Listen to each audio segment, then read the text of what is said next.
व्रत एक किस्म का संकल्प है। जैसे व्रत लेना, किसी बात का व्रत लेना, मौन का व्रत लेना, आहार न करने का व्रत लेना।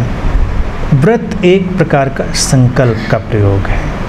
और उपवास अपने निकट होने का, यानी अपने ध्यान में होने का प्रयोग है। तो व्यर्थ दोनों भी नहीं है।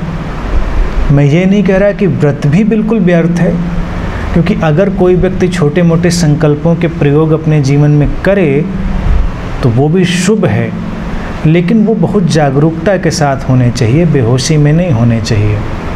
संकल्प के प्रयोग बहुत अच्छे हैं। अब अगर तुम यहाँ 1 घंटा बैठने का संकल्प भी लो तो ये भी व्रत है। व्रत का अर्थ ना खाना नहीं है, ना खाना भी एक प्रकार का व्रत है। वो ना खाने का व्रत है, निराहार का व्रत है। नहीं बोलेंगे तो मौन का व्रत है। तरह तरह के व्रत हम ले सकते हैं। व्रत एक संकल्प की प्रक्रिया है, उसका प्रोसेस है। शरीर विज्ञान, दैट इज बॉडी विज्ञान, तो कैसे समझा जा सकता है? शरीर विज्ञान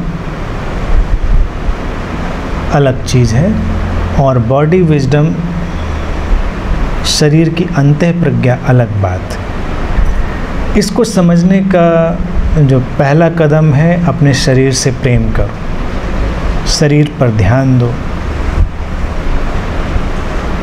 जितना तुम अपने शरीर के निकट आओगे, अपने शरीर से प्रेम करोगे, उतना ही शरीर तुमसे संवाद करना प्रारंभ करेगा।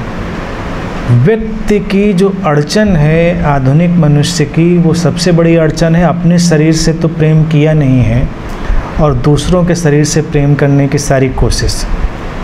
उस चेष्टा में बहुत बड़ी पीड़ा घटती। हम शरीर की भाषा ही नहीं जानते, उसकी संवेदनशीलता का कोड ही नहीं जानते, और जितना हम अपने शरीर से दूर होते हैं उतना दूसरों के शरीर के निकट होने की कोशिश करते हैं। ये भी नियम। और जितना हम अपने शरीर के निकट आ जाते हैं, अपने शरीर से प्रेम करते हैं, उतना हम अशरीरी हो जाते हैं। तब हम प्रेम में तो डूब पाते हैं, लेकिन शरीर की उतनी ज़रूरत नहीं है। वो एक प्रज्ञा का ही प्रवाह है। यानी कि शरीर अगर वैज्ञानिक भाषा में भी देखा जाए तो ऊर्जा का ही एक कंडेंस्ड फ्लो है, एक कंडेंस्ड प्रवाह है ऊर्जा का, उस बह रहा है लगातार। लेकिन चूँकि हमने अपने ही बहाव को नहीं जाना है, तो हम इस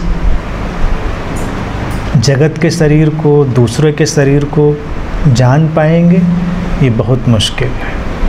और अतीत में जो चिकित्सा विज्ञान भी खोजा गया, तो मेरी अंतर्दृष्टि तो यही है कि वो उन्हीं लोगों के माध्यम से खोजा गया जिन्होंने इस बॉडी विजडम में गहरा प्रवेश कर लिया था, शरीर की अंतः प्रज्ञा में। पहला अपने भीतर ही होता है। तो बहुत सारे चिकित्सकों ने बहुत सारी ऐसी औषधियाँ खोजी जिन्हें वो स्वयं जान रहे थे कि उनके ऊपर वो क्या परिणाम लाएंगी।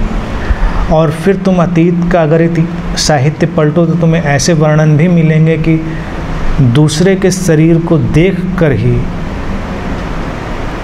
समझ लेते थे लोग कि इसके अंदर क्या कमी है, इसको क्या आवश्यकता है, इसकी इस अव्यवस्था और कमी को कैसे पूरा किया जा सकता है। ऐसी व्यवस्थाएं भी अतीत में रहीं। लेकिन ये सारा अंतर संबंध है, उसे संवेदनशीलता से खोजना पड़ेगा। तो पहले अपने शरीर की ओर लौटें, उसे प्रेम से संभालें, सहेजें। कैसे करेंगे वो अपना खोजें।